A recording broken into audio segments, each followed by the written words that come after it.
Yo, welcome back to another Tall Tech Pickups video, and today we're talking about the fundamental differences between a coil tapped pickup and a coil split pickup.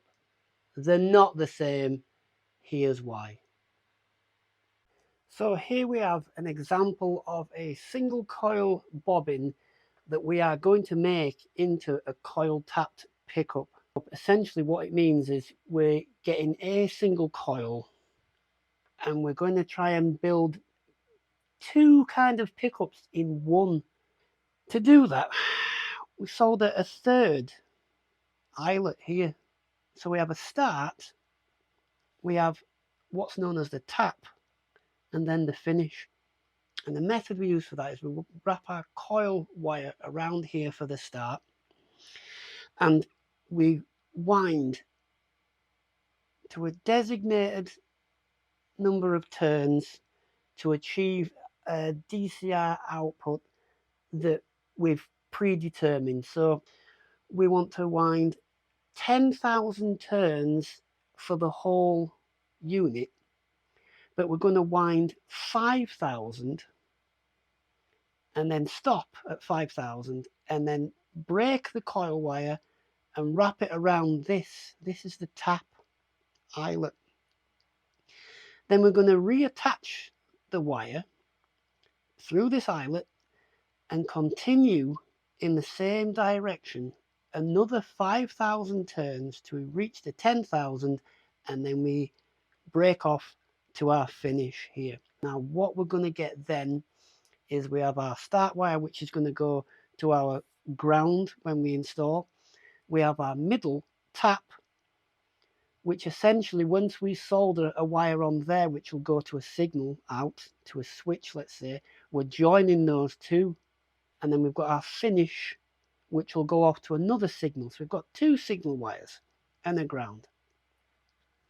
This one we can put off to a switch, and then what we're going to do is when we hit that switch and it's installed on our guitar, it'll tap into that 5,000 winds in the coil. So again, just for round numbers, let's say it's 6K. It'll tap into a 6K pickup. We hit the switch back again, and then we've got the full, let's just round numbers it, let's say 12. Then we've got full single coil, then the full 12K, nice and punchy and some low mids in there, a little bit more bass involved. Flick it back again, tapped into it to that vintage output. So essentially we've got two pickups in one coil wind. A split will come with, you've guessed it, something like this. Now this is a Telecaster sized humbucker. So we've got two coils here. Start and the finish on one coil, start and the finish on other coil gives us 4 wires. Then we'll wire that up to a 4 conductor lead wire like this one. That is our common ground, which goes to the base plate. We've got the two finishes, a finish of one coil and a finish end of the other coil, and that joins our series link. We've got the start of one coil and the start of the other coil. One will go to the signal out, whether it's a switch or pot, whichever, and then one will join this ground and go to ground. Now this series link we can put again to a switch or a push-pull pot with a switch on it that I'm sure you've probably seen.